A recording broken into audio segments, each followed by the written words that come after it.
Perfect.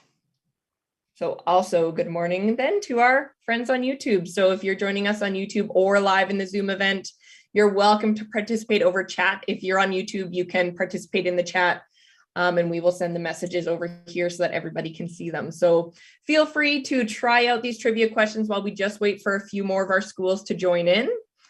Good morning, Stainer College, welcome.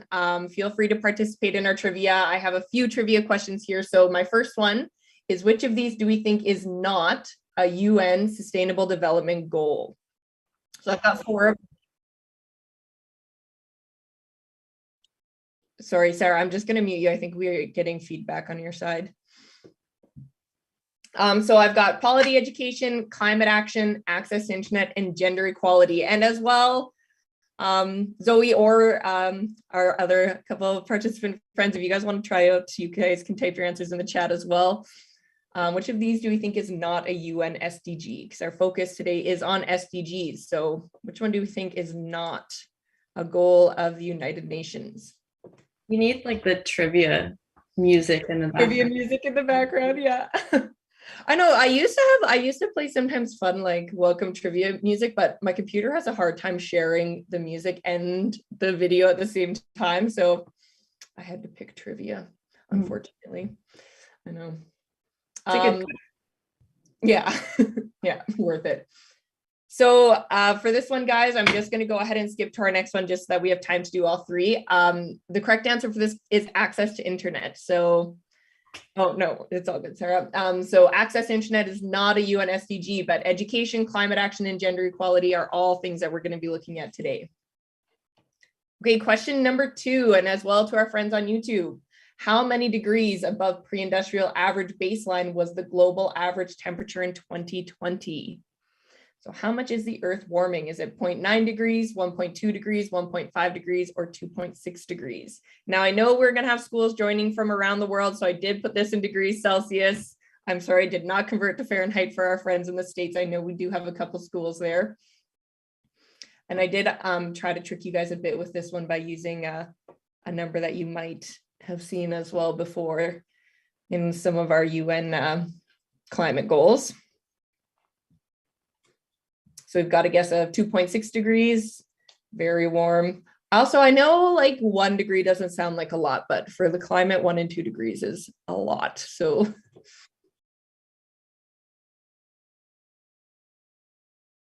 we've got a mixture of answers here. Actually, we have a mixture of answers A, C, and D that are unfortunately all wrong answers. The correct answer for this one is B. 1.2 degrees, and we're trying to keep it below 1.5, so we're creeping very close to that. We'll do one more quick trivia question before we get going, because I think we have a few of our schools here now. And as schools, if you're joining, feel free to put your location next to your names so that we know where you guys are joining us from.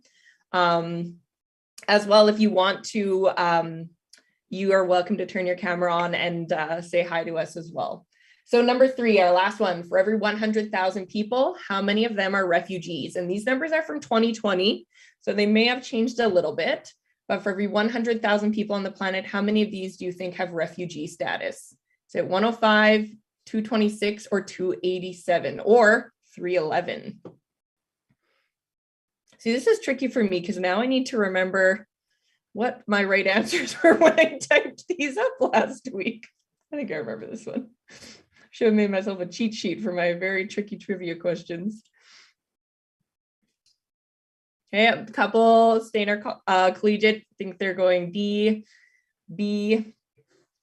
Our correct answer for this one is D, 311, which I think if we were going to measure that again 2 years from this date, I would assume we're actually a little bit higher than that. So this one is an important goal for sure. Okay, thank you very much for participating and practicing in the chat. That's really good practice for today because we do have a couple activities that you guys are welcome to join in on.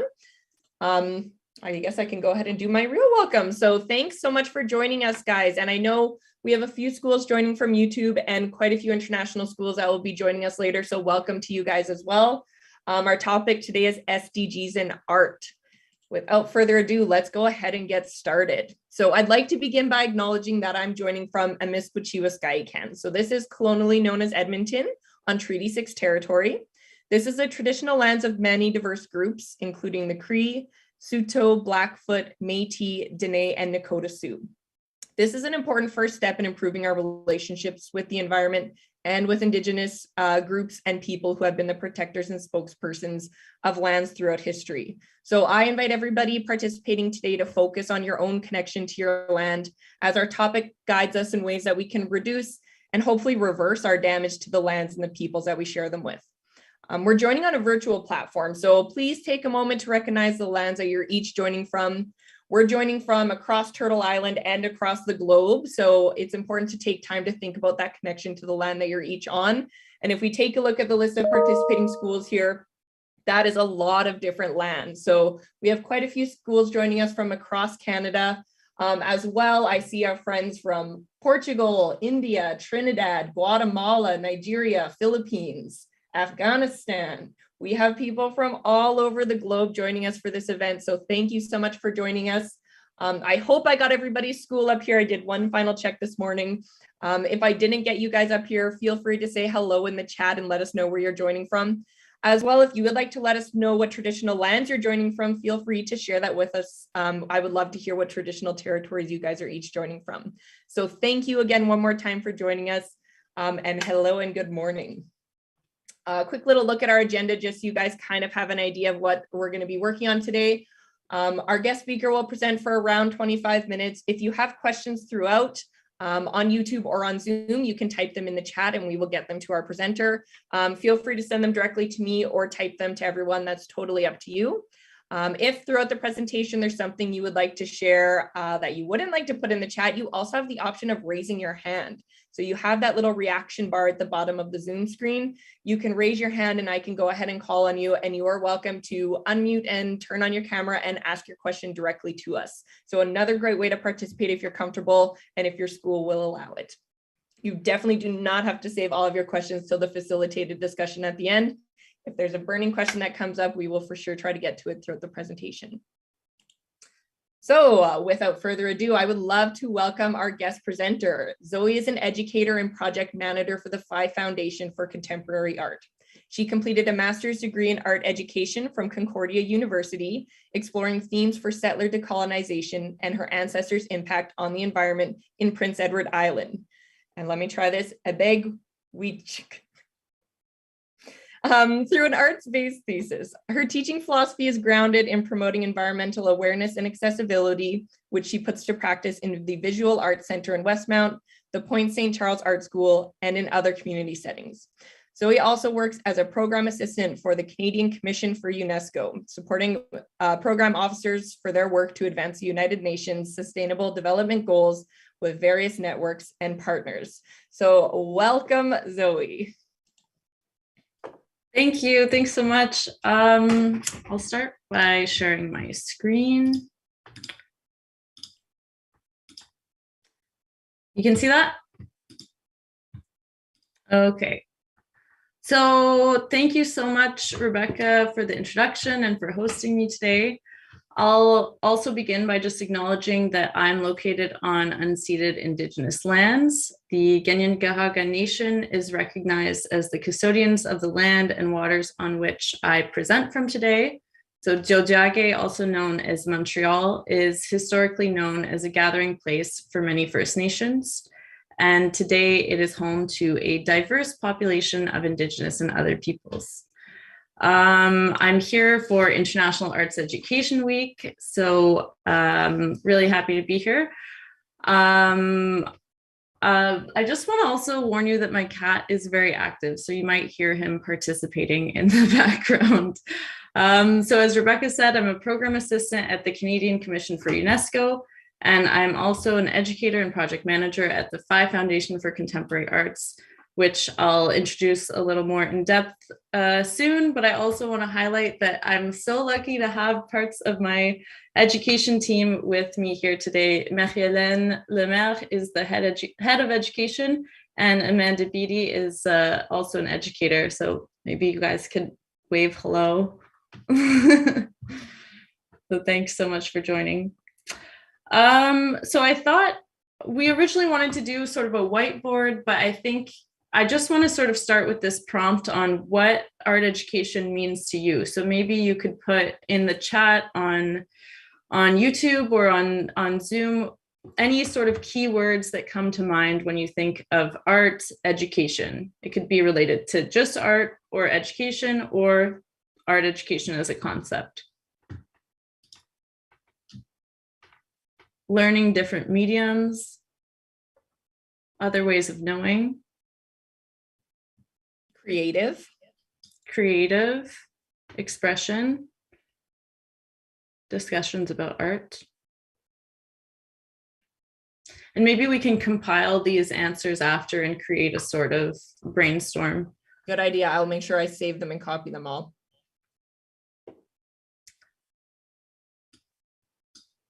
So one thing that comes to mind for me is the aspect of public engagement. That's a big one.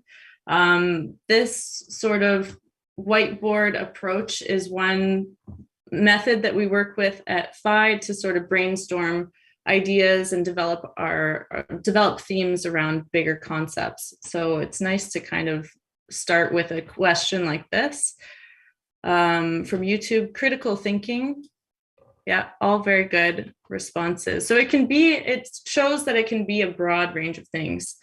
So this International Arts Education Week aims to increase the global community's awareness on the importance of art education and sort of reinforce its cooperation by promoting cultural diversity, intercultural dialogue, and social cohesion. We're also bringing it together with the United Nations Sustainable Development Goals, which if you're here, I'm sure you're more or less aware of the SDGs. They were established by the United Nations in 2015 with the goal to achieve them, or have at least significant progress on them by 2030. So I want to look at today how art and art education can address Sustainable Development Goals. So posing this question, throughout history, artists have reacted against oppression, violence, injustice, and inequalities. Artists have stood up for the voiceless and marginalized communities. So one form of this is protest art, because it can challenge traditional boundaries, hierarchies, and rules that are imposed by those in power. So art can be an act of defiance, and it's so important because it can influence the thinking of the general public as well as leaders and politicians. So it's, often people say images speak louder than words. So that's really what I see in art education, is that art can make a message accessible and universal. And I also want to just step back and say, if at any point anyone wants to contribute or has a question, please don't be afraid to interrupt me. Raise your virtual hand or post in the chat. I welcome participation of any kind. So maybe just to give a little context of how I got into this field. I did a background in environmental studies and fine arts in my bachelor's degree. So it was like 2 degrees side by side, but not really together.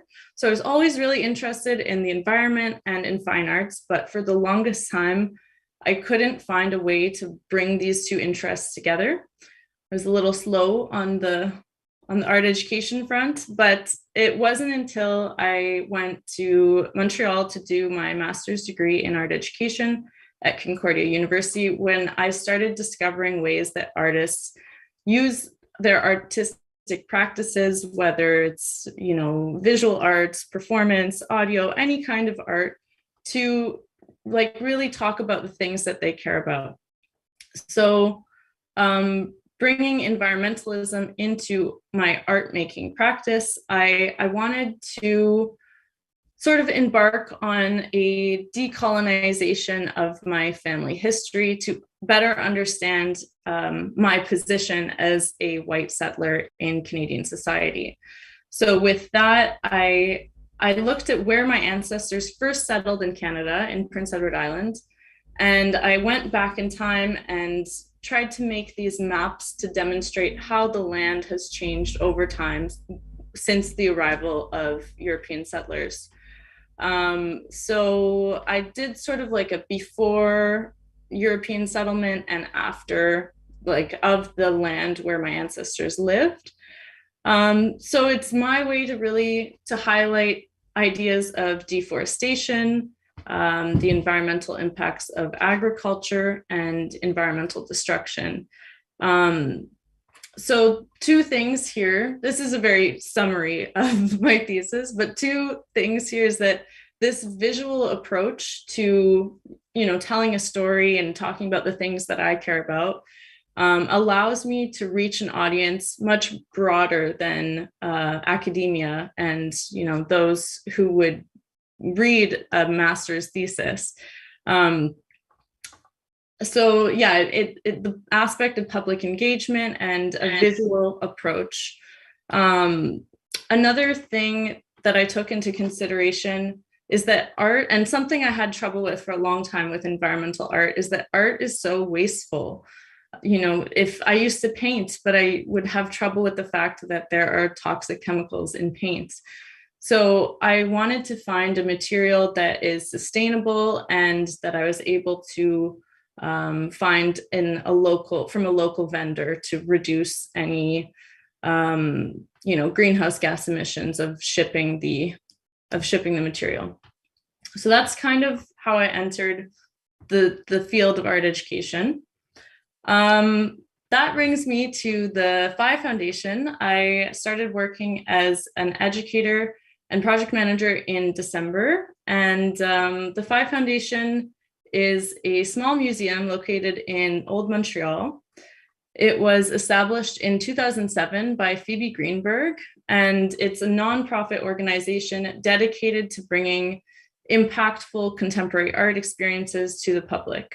So the programming is international in scope, but it's very responsive to the local context of Montreal. And the overarching mandate at PHI is that everything is free of charge. This was Phoebe Greenberg's idea when she started the organization, was she really wanted to make contemporary art accessible to everyone. So we have a strong commitment to accessibility and inclusion, and breaking down this idea that contemporary art is just for a certain group of people. And I really feel strongly about that mandate. So it's so great to be part of this team. Our education team is about 5. We have Prakash Krishna, Amanda Beatty, who's here with us, Kim Johnson, who's here with us, and Marie-Hélène Lemaire. So thank you for joining us. We give, as part of the education department, we give online visits, but also visits in our gallery spaces. And again, going back to participation, we really want to break this sort of idea of educator and student. So, we learned so much from our visitors. So with that, we really encourage participation, and everything that our participants have to offer is extremely valuable to us. So here's another photo. And just to show sort of the extent of our team. So we're kind of a small team, but we do a lot of great work. So I want to first maybe talk quickly about our latest exhibition, and then I'll get into a little bit more of other examples of art and sustainable development goals. So from our recent exhibition was Stan Douglas, Revealing Narratives. And Stan Douglas is a Canadian artist from Vancouver, born in 1960. He's worked a lot with photography, film, video installation, and so on.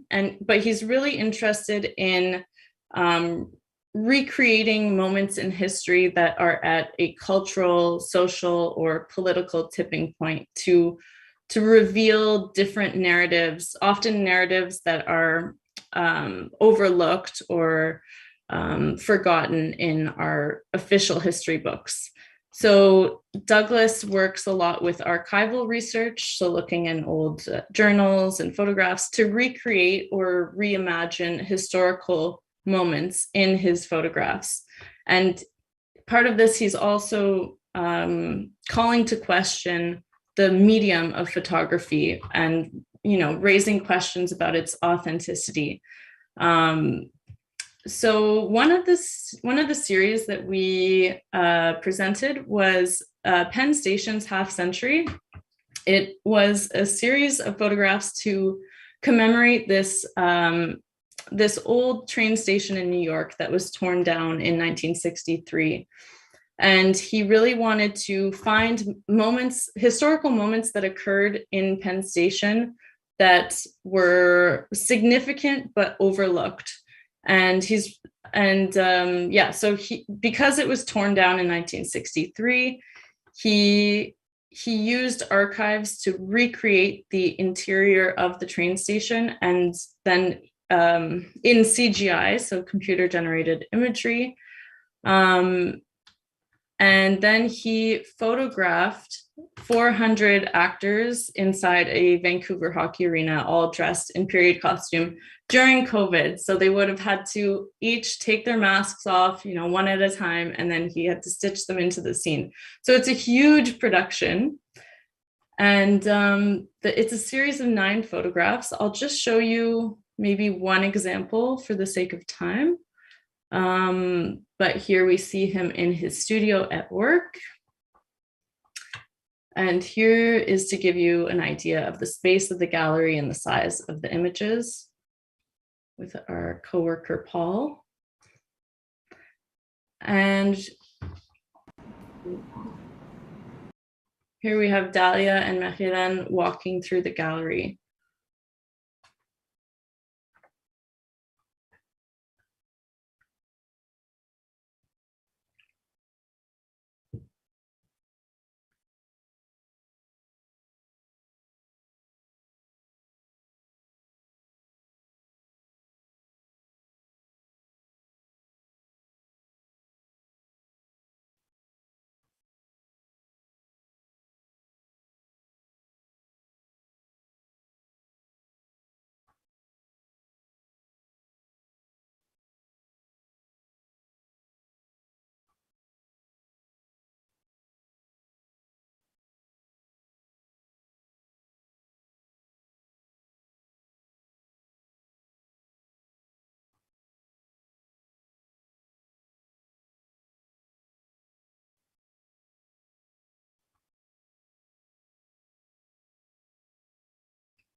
So you can see the images are very large format, and they each are telling a story.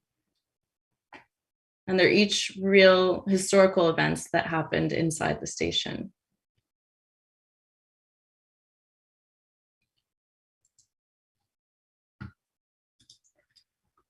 So here is one example of a recreation. So if you remember the archive from before, this is the CGI version of it. One thing that I'll highlight is of now going back to how it relates to the Sustainable Development Goals is Stan Douglas is highlighting the work of these men who we find in this triptych and in these 3 photographs.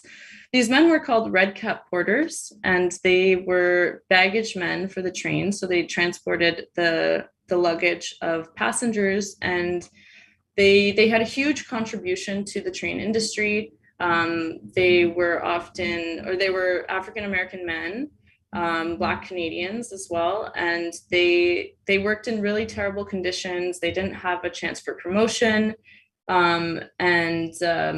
Their work was often overlooked or forgotten, and especially in our history books. So Stan Douglas is changing the narrative in this photo to really, put the emphasis on these men and highlight their contribution. So this is his way of changing a photograph to highlight something that's important to him. and something that he thinks the public should remember. Another example is in 1934, there was a man, Angelo Herndon. He was a labor activist and fought for social justice. And he was arrested in Georgia for hosting a peaceful protest for the labor rights movement. He was sentenced to work on a Georgia prison chain gang, and his bail was set at $15,000, which is about $300,000 in today's money. So they set his bail very high, assuming that he wouldn't be able to make it. But with contributions from his supporters from as little as 25 cents, he was able to make bail and go free. So that just goes to show the tremendous amount of support there was for this man and his incredible contribution, and yet he is so overlooked in the history that we know today. So this is an archive showing when Angelo Herndon was arriving at the station, and there was a sea of 10,000 supporters there to greet him. And this is Stan Douglas's recreation of the events, and you can see that he really changes the image to put Angelo Herndon in the light, coming up the stairs, and really putting all the attention on him. So it's just looking at the way that he recreates this event to highlight something specific in the story. And here's an image again of the creation. Before I go on, is there any questions so far about Stan Douglas or the Phi Foundation? Now we got to do the awkward teacher pause to see if anything comes up on the chat. Yes, I'll wait.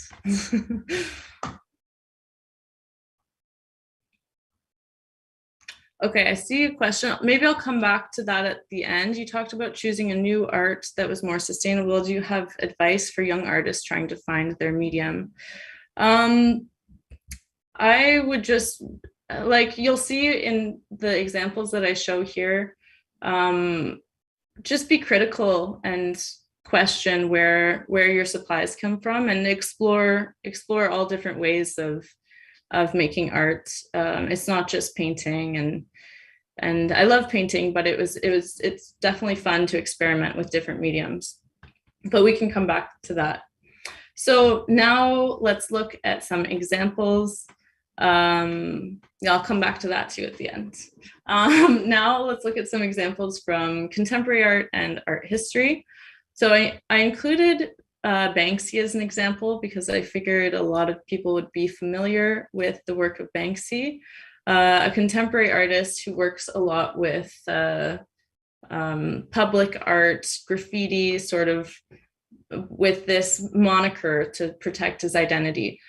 So recently, Banksy, his art has become much more political, and like he's as much a political activist as he is an artist. And his latest work in 2020, he was defending Black Lives Matter after the death of George Floyd in America. So he is talking about racism, and he's not alone in using art as a powerful platform to protest. So I wanted to put each artist who I show you, I wanted to put their work beside some of the Sustainable Development Goals. So even if their art is not specifically, oh, I'm addressing these SDGs, you can still kind of find relations. So I put, for Banksy, reduced inequalities and peace, justice, and strong institutions. So another famous example, but a little bit farther back in time, in 1954, is Diego Rivera. So if you're familiar with Rivera, he was one of the leaders of the Mexican mural movement of the 1920s. So he created these popular political murals throughout Mexico that included attacks on the ruling class, the church, and capitalism. So instead, here he's promoting communism and socialism, and he really wanted to protect workers' rights. So he painted these large-scale murals on public walls, and this was kind of to fight the idea of the elitist paintings that reside in galleries and museums. So he's putting it in a public place. He's changing the dynamic, and this is to show you of painting, but also moving outside the gallery walls. For his painting, I put reduced inequalities and decent work and economic growth. Sorry, I kind of like this idea. It's kind of like a good activity for the students to do as we go through them, to see if they can kind of come up with what SDGs they think our different art are reflecting before we come up with them. So if you guys are watching, I think that's a good little thing to do. See if you can try to tie them to the different SDGs as Zoe's going through them.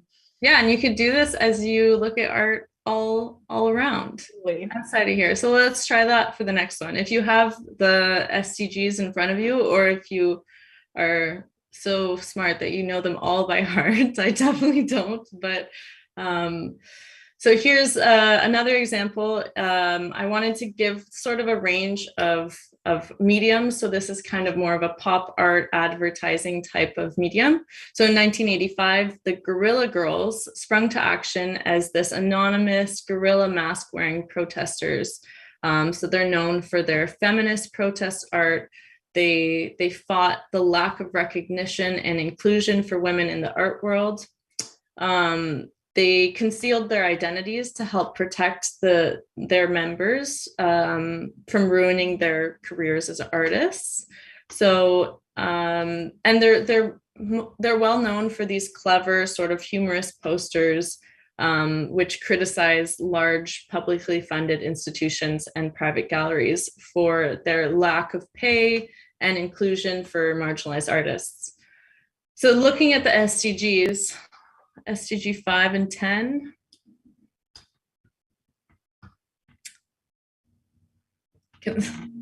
Gender equality. What is 5 and 10? Can someone remind me what 5 and 10 is? I need to look up a little chart with all of them having their numbers on them. 10 is reduced inequalities. What's number 5? Number 5 must be gender equality, I would think. Yeah. Okay. Yeah, so very good. You guys are geniuses. So I put gender equality, but also reduced inequalities would be a good one to add as well. Yayoi Kusama, here's an example of a performance-based art. So Kusama grew up during the war in Japan, and she saw a lot of the impact of the war, especially on young boys. So in New York during the 60s, Kusama started these social demonstrations to protest against the Vietnam War. As you can probably tell, all of her protesters are in the nude in very public places. So part of her reasoning behind this was she was saying that beautiful bodies should not go to war. And she had a huge following. So a lot of people were willing to partake in these performances. What SDGs are related to this performance? Maybe this one's a little bit more.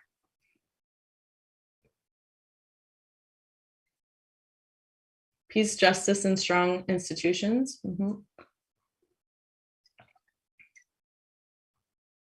I like how they've learned and they put the number in. Yeah. Sorry, I don't know all of them. Yeah, okay, definitely put peace, justice, and strong institutions, but I also put partnership for the goals just because of the aspect of working with the public to advance this. I thought that was relatable. Maybe there are other ones that you could tie in, but those are the ones that stood out to me. So here so this is Mark Dion in 2006. He took a tree that had fallen in like an old growth forest, took it out of the forest and basically built a greenhouse around it. So he's talking about how a tree is like an ecosystem. Even if it's dead, it's still a living system. So I found this interesting because he's highlighting climate change, for example, but he's trying to talk about how this is an incredibly complex system of air, humidity, water, and soil enhancement to keep this tree alive in this greenhouse. So he's highlighting, that once nature is gone, it's incredibly difficult and expensive to recreate this system.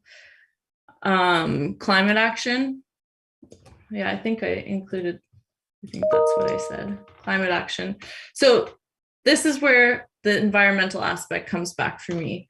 It's a good message, but the idea of taking something out of nature, bringing it, and then creating this greenhouse that will require all this energy to keep it going. I don't know. For me, it's kind of like starting to question, does the impact of removing this tree from its natural ecosystem and building this thing that will require energy to maintain, is that impact worth the environmental message that it carries? So it's a trade-off, but I like to look at art critically in that sense, especially when it comes to environmental art.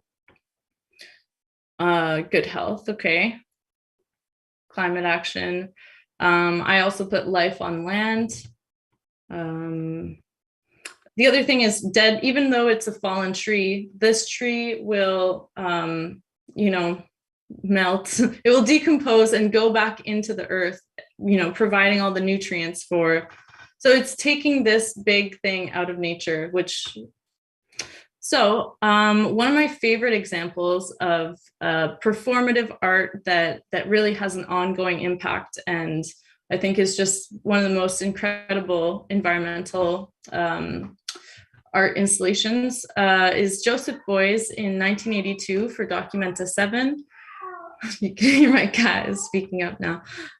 He proposed to plant 7,000 oak trees throughout the city of Kassel in Germany and pair each tree with a basalt stone.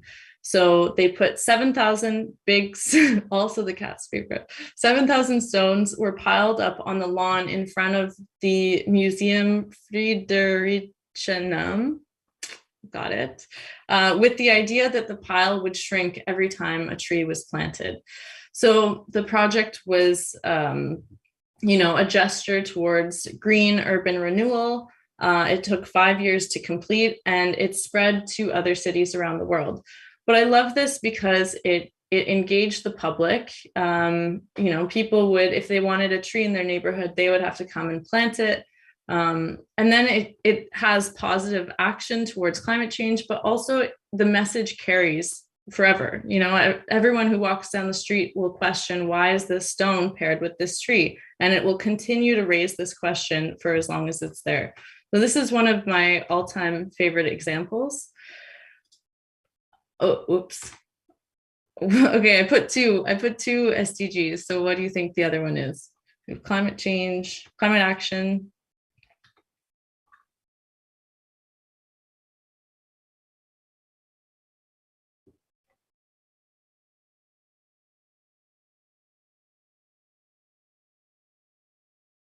Okay. Yes, sustainable cities and communities. Thanks, Amanda.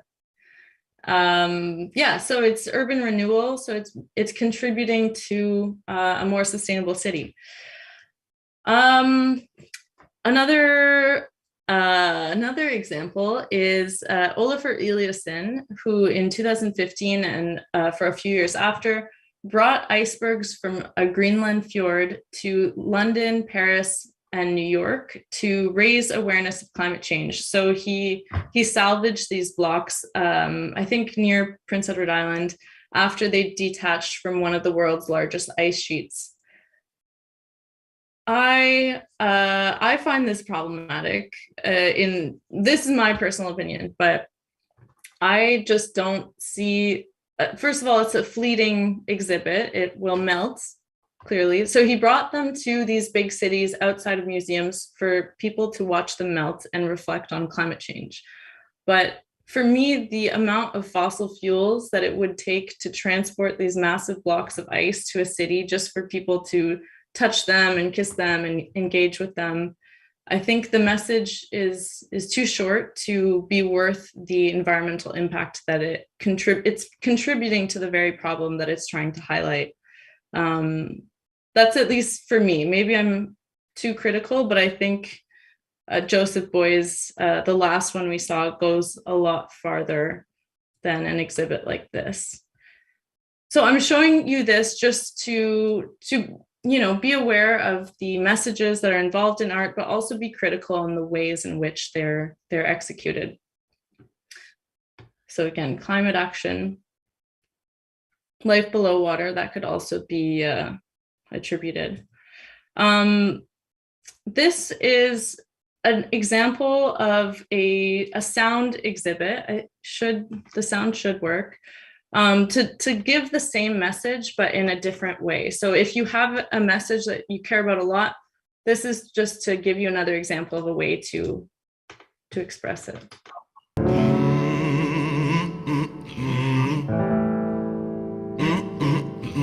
We are Luftwerk, and our project is Requiem, a White Wanderer. White Wanderer translates seismic frequency data into a notation, a musical piece that is a lament to the loss of sea ice and creates this emotional connection to climate change. We came across the work of Douglas McGill, and he has been researching the carving of icebergs and the drifting of icebergs for 2 decades, and he captures the seismic frequency. And so we're combining science with the arts, using the seismic information and interpret it and making it into a musical score. We were really challenged as artists, like how do you give voice to such a really complex issue? The current iteration of White Wanderer actually started at the Rockefeller Chapel down at the University of Chicago during this Earth Day Mass. It resonated within the cathedral and created an emotional response, a very deep emotional response that we wanted to continue this sound piece. We have a wonderful collaborator, Catherine Young, a great composer with 4 really brilliant musicians. Right now we're working with ESS in Chicago to make a fully fleshed out 15-minute version. We are actually So yeah, this is to talk about the same issue through a different medium, and it doesn't have an environmental impact. So just thinking up ways that you can bring this message in diverse mediums is interesting.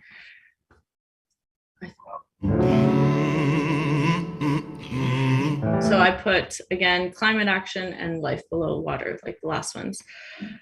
So maybe we can open it up a little bit. And I thought, you can also write this down and take it away with your class and discuss it amongst yourselves. But how would you address a sustainable development goal through the arts? So I started with sustainable cities and communities, and responsible consumption and production. So in the next couple minutes, do a little brainstorm, and if you have any immediate ideas off the bat that you'd like to share. And a reminder that it can be any form of art, so it could be visual, performative, sound-based, and it should have an element of public engagement. Okay, we have found beach products into art, and city murals, art on public transit.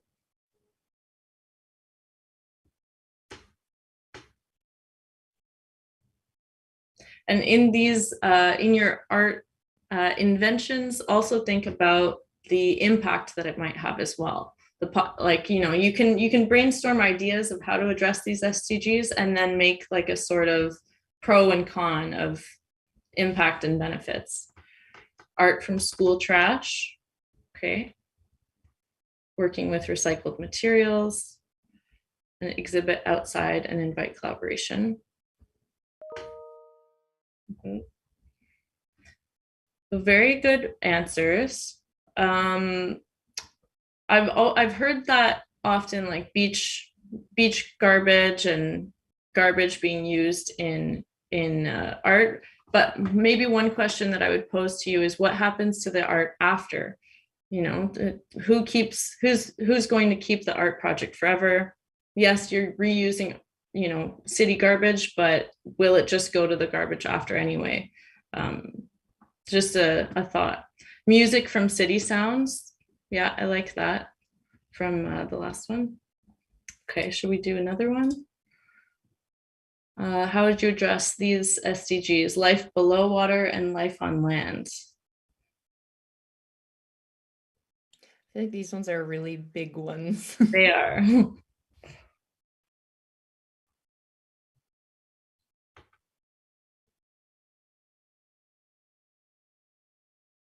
GoPro and drone films. Ephemeral art with organic materials that dissolve. Okay, very cool. Acoustics of underwater giants, whale songs. Love it. I love that the sound is carrying through some of these inspirations. And maybe Amanda loves whales. Maybe we'll do one more, and then I think we're probably pretty short on time. So this one is pretty big as well. How would you address no poverty and zero hunger?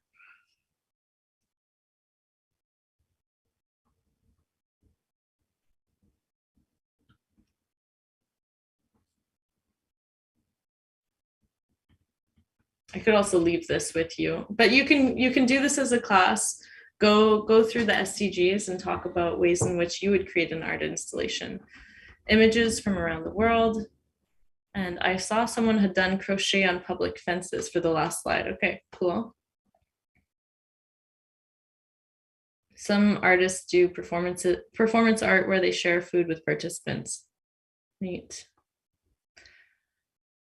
Okay, so I think for the sake of time, I'll leave it there. Something with food waste for sure. But I hope I gave you a lot to think about today, and I hope you go back and reflect on not only what you would do as an artist, but looking at other people's arts in a critical way in that sense. So thank you. Wonderful. Thank you so much. We do have maybe like 5 more minutes for questions if we have any other last minute questions that we want to submit, or if there's any other things that you wanted to touch on from earlier. But I do think those couple earlier questions we did kind of cover with the icebergs and stuff. But if you do have any last minute questions, feel free to raise your hand or type them in the chat, and we'll get our last couple in before we do our wrap ups. But I do see we already have one in here, so you can go ahead and take that one, Zoe. There was also one from Stainer Collegiate earlier. How has COVID impacted art exhibits? Yes. And maybe Marie-Hélène could answer this better, but I think for us, at the Phi Foundation, we imposed like a timed exhibit for visitors, whereas before, if it wasn't ticketed, then people could just come and go as they pleased. But with COVID, we had to really limit it to, I think, 4 people every half hour in the gallery space. And a lot of our educational activities became virtual for a long time. I don't know if anyone wants to add to that, or no, this is good. Okay. Have you ever created art for a public space? How do you go about getting permission for something like a mural? I can't speak to the mural question per se. I would say obtain permission. Talk if you have an idea of where to put where you want to put it, then start by asking the owner of that building, or maybe go through the city and see. There are some artists who don't get permission, like probably like Banksy, and I'm not gonna condone it, but but go for it, as long as you don't mind it could be covered up. What advice would you give to new young artists? Yeah, this last question was what I was going to ask you as a wrap up anyways. So yeah, what is your advice to our young artists that want to make a difference with their SDGs? Just experiment. read a lot about what other artists are doing, or don't, just follow what you want to do and have fun with it. Think about, really do these brainstorms of what really matters to you, and what art practice you enjoy, because you should enjoy it as well. It shouldn't be painful. Yeah. Shouldn't be work. Art is supposed to be fun and expression. It is work sometimes. It's not always, but you should enjoy it, I should say. Awesome. Okay. Did you have any other last ideas, last words of wisdom before we do our final wrap up? I don't think so, but feel free to write to me anytime. I'm open if anyone has any overarching questions. Maybe Rebecca, you could provide my email in the sharing the live stream, and I'm happy to answer any questions. Anytime. For sure. Yeah, and if anybody participating too, wants to get more in touch with the Phi Foundation or with you, you guys can reach out to us and we can put you in contact super easily. So for sure.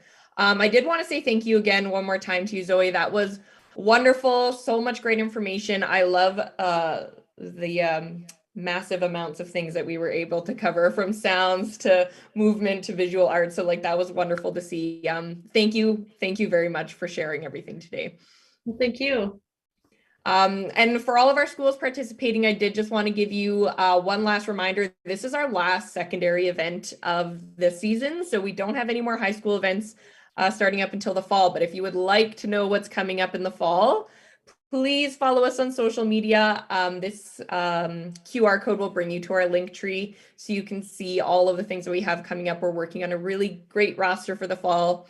Also, if you guys have any ideas of things that you would like to cover in future events, let us know. We can make it happen. So if you like this and you want to see more things on SDGs or art, let us know and we can make more things like this happen. So again, one more time, thank you very much. Thank you very much, Zoe and the Phi Foundation and CC UNESCO for making this happen. And thank you to our wonderful schools who were able to participate, and those of you that will be seeing this shortly from around the world. It was wonderful to interact with everybody today. And I hope you guys all enjoy the rest of your day or your evening, wherever you guys are joining from. Thank you very much. Thank you. Yeah, have a great day, everybody.